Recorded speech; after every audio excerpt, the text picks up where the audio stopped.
Facebook থেকে আয় করতে চান? তাহলে জানুন কিভাবে মনিটাইজেশন পাওয়া যায় আর কিভাবে শুরু করবেন আপনি। ফেসবুক কিন্তু এখন কন্টেন্ট ক্রিয়েটরদের জন্য আয়ের বড় সুযোগ দিচ্ছে, কিন্তু সবাই এই সুযোগ পাচ্ছে না। মনিটাইজেশন পেতে হলে কিছু গাইডলাইন ফলো করতে হবে আপনাকে। 4টি গাইডলাইন ফলো করবেন, আপনারা ফেসবুক থেকে কন্টেন্ট মনিটাইজেশন পাবেন।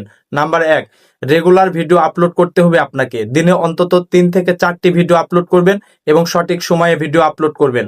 নাম্বার 2, নিজের আইডিয়াতে কন্টেন্ট বানাতে হবে আপনাকে। কপি কন্টেন্ট আয় হবে না কিন্তু কখনোই। অন্যের ভিডিও ডাউনলোড করে আপনি ফেসবুকে আপলোড করে সেই ভিডিও থেকে কখনোই আপনি সফলতা আনতে পারবেন না। নাম্বার 3, দর্শকের সাথে যোগাযোগ রাখুন। কমেন্টের রিপ্লাই দিন, এঙ্গেজমেন্ট বাড়ান। আপনার যারা ফলোয়ার আছে, যারা আপনাকে কমেন্ট করবে, তাদের কমেন্টের রিপ্লাই কমেন্ট করবেন এবং তাদের ভিডিও বেশি বেশি দেখবেন। নাম্বার 4, ফেসবুকের কমিউনিটি গাইডলাইন মানবেন। কপিরাইট বা ভায়োলেশন প্রবলেম যাতে না আসে সেদিকে বিশেষ লক্ষ্য রাখবেন।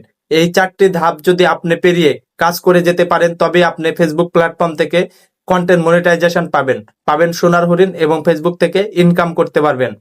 পরিশ্রম, ধৈর্য আর নিয়মিত কাজ, এটাই সফলতার মূল চাবি।